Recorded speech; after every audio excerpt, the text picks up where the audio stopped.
I need ideas. Let me check YouTube. Songs. Why top 11? Because I like Burger King foot lettuce. the top 10 best boss battles of all time. That's Wait a second. Surface value because there was so much good stuff I had to leave. Top 7. Disgusting. Anyways, That's it. of this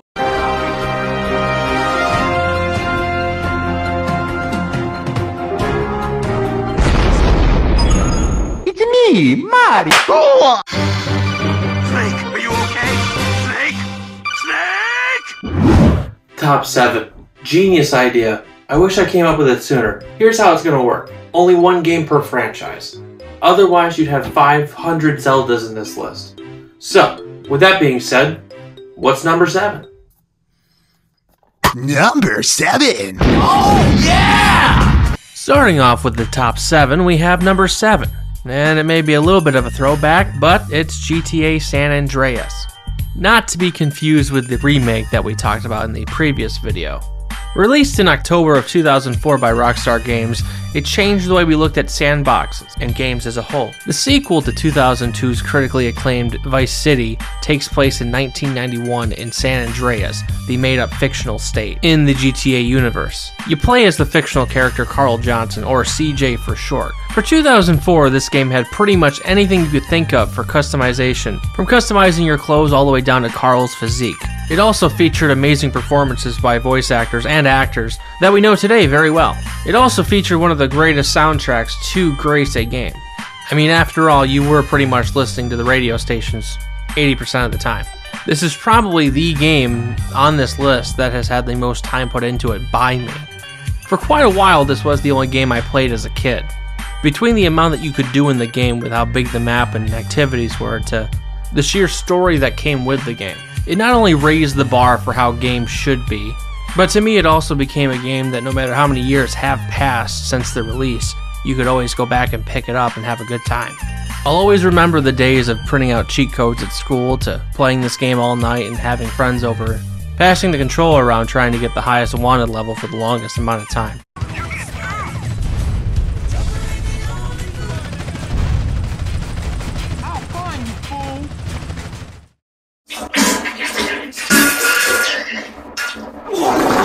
Number 6.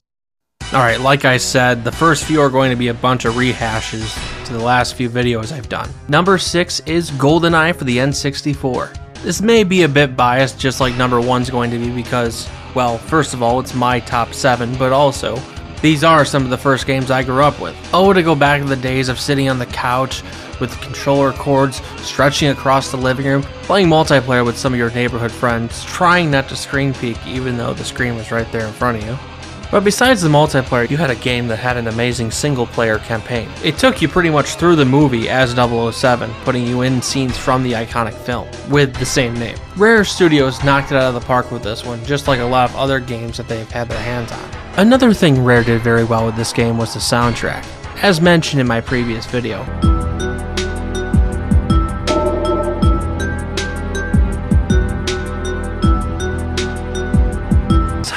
Be sure to watch that video when you're done with this one. And if you could subscribe and like the video, that'd be great. It really does help out. Where was I? Oh yeah, GoldenEye. This game was so much to me back in the day, I actually played hooky for half a day while my parents went to an appointment. Does this look dangerous? I was finally past the library and onto the tank level, and convinced my great uncle / babysitter to let me stay because, well, my parents wouldn't have minded. And boy was I wrong. But boy was it worth it. In the amount of time I was able to not go to school, I actually got to the final level. But right before I could beat it, guess who walked it? So excited, I can't wait to beat this game. Coming for you, 006. Oh, fuck. No, Daddy, no! And guess who was grounded for about a month? Me. But that's what this game means to me. This game was something that I could not wait to play. And when I did play it, I had so much fun, not only with the single player, but with also the multiplayer. And to this day, it is most people's favorite 007, even though graphics-wise it hasn't aged that well. And you can only play it on the N64. And just like this game, Rare had a hand in the next one.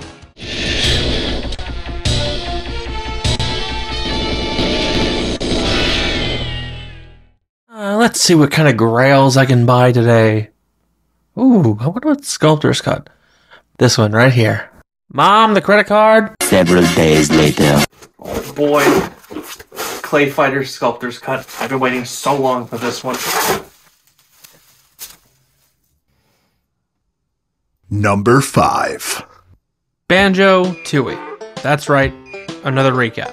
I had to put a platformer on this list that wasn't Mario, and this is by far my favorite platformer. Just like the other games besides GTA, Banjo-Tooie was a game I would watch my mom play, and then after she beat it, I was able to play it. But man, did I love watching her play this game from start to finish. It just had so many different things going for it, like the worlds. They were completely different and polar opposites of each other. Not only does each world have its own theme, it also has its own items and power-ups. Much like the first game where you had different power-ups to make yourself a different creature, this added more power-ups as well as using Mumbo.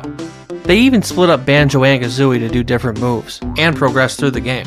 It was a simple game I used to play on rainy days as a kid, to even being an adult and still playing the game and having so much fun with it even after all these years. To me, Banjo-Tooie is one of those games you can look back on and think it's perfect, and in all actuality it is. There's nothing I would change with Banjo-Tooie to make it any better. Unfortunately, it's a shame that we haven't gotten an actual sequel to Banjo-Tooie after all these years, but I still have my hope for it. But until that day comes, you'll know exactly where to find me when I want to play Banjo-Kazooie or Tooie.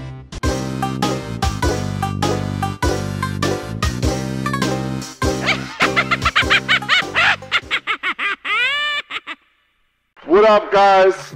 Thank you for having me, EA. If you guys don't know who I am, my name is Jesse Wellens, and I am a YouTube creator.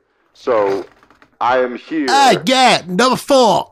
Number 4 is definitely a game you'll see me do a review on in the future. I am talking about none other than Metal Gear Solid Twin Snakes, or Metal Gear Solid on the PS1 with a few bonus features, and updated graphics just like MGS2. As mentioned before, it is a game created by Silicon Knight, and what they did was they took Metal Gear Solid 1 and put MGS2 graphics on it. As someone who never grew up with a PlayStation 1, playing this on the GameCube was amazing. It was a whole new experience for me that I haven't had with storytelling in a video game before. Hideo Kojima's story is one of a kind and has led me on so many great journeys since then. For a while, some of my favorite franchises were Zelda, Mario, and GTA, but now Metal Gear Solid's up there. The boss battles in this game are fantastic. There's certain ways you can beat a boss. There's multiple ways even.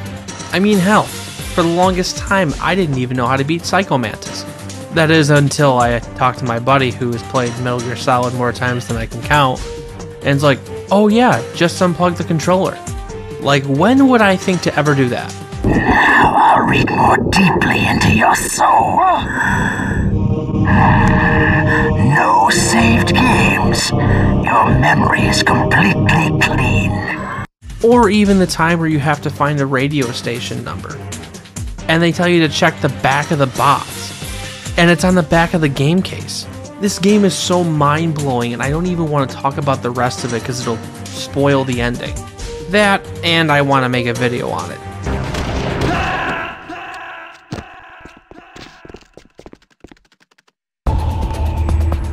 What's wrong? Snake! Snake! I know, I heard there's gonna be 3 of them in this movie. Isn't that insane? I can't wait.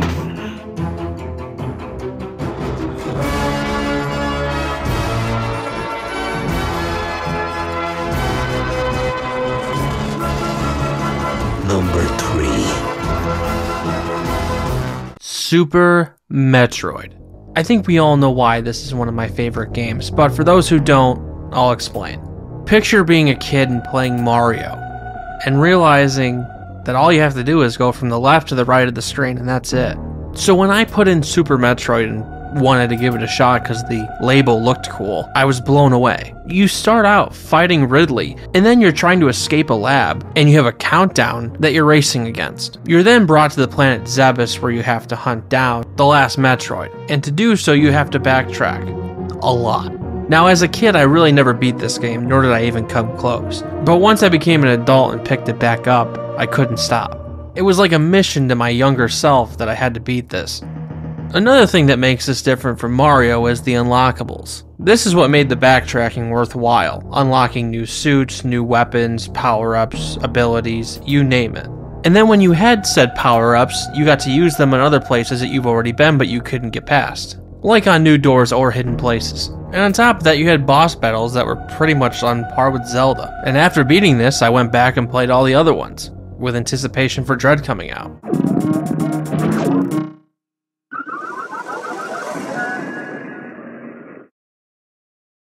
Check YouTube. See how the channel's doing. Surf the web. Oh! New sub.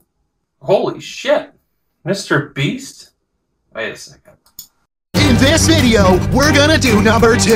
Aw, come on! This voice is chasing me and I don't know where it's coming from. I was torn which Mario game I was going to add in this top 7, but since I can only pick one per franchise, I went with Mario Sunshine versus Super Mario 64, with good reason. A few months ago I went back and played Mario Sunshine and beat it and got 120 stars. Prior to that I did that same thing in Super Mario 64. After playing both titles, I've come to the conclusion that Mario Sunshine is my favorite of the two. Don't get me wrong though, without Super Mario 64 we wouldn't have Mario Sunshine. I got Mario Sunshine for a birthday present and I could not have been happier. After playing Luigi's Mansion and having the time of my life with that game on my new GameCube, I didn't think it could get any better for the Mario series, and I was wrong. The levels/worlds in Mario Sunshine are by far some of the best the series has ever seen. On top of that, they added FLUDD into the game, which adds even more to Mario's arsenal. And unlike Super Mario 64, you got to ride Yoshi. So take that, Mario 64.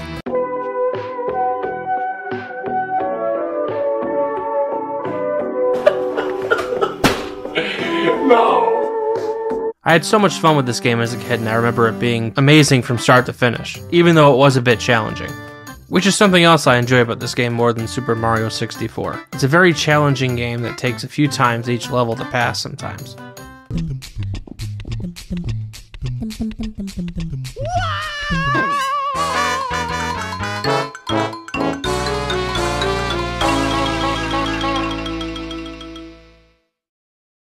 I finally get some shut-eye. Forget about that voice inside my head. Good night.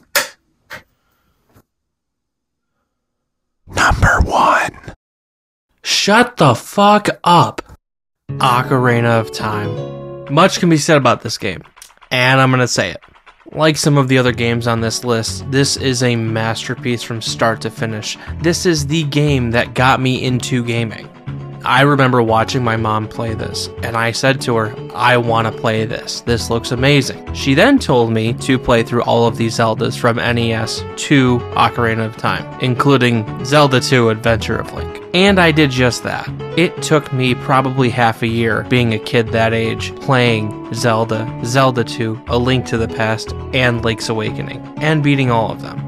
When I finally got my hands on Ocarina of Time, I was amazed at what I was playing. I had never seen a game like this before. The fact that everything was 3D and you could go wherever you wanted to was just breathtaking. From the dungeon fights all the way to fighting Ganon at the end.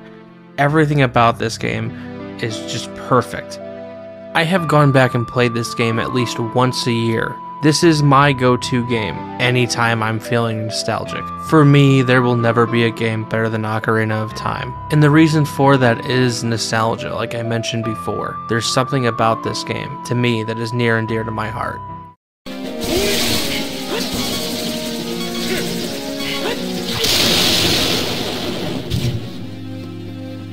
Game over. Alright, that's it. Who the hell are you? I'm your editor. The name's Josh. Editor Josh. That's right. I don't have an editor. You sure do. How do you think these videos get made? It's simple. I just put the videos in the drive and then the drive finishes it for me. No, silly. Let me explain. You see, a couple months ago, you fell for one of my trick links on the internet. You inadvertently gave me access to all your passwords, so I checked out your Google Drive. I got bored of sifting through all of the hentai and started to feel bad, honestly. That's when I came across these clips and I decided to have some fun. So what do you want from me? to be your full-time editor. Okay, fine. Deal. You got it. Now you're my editor, officially. Well, you better ask your mom to put me on her payroll, because we know you ain't making shit. Payroll? Oh boy.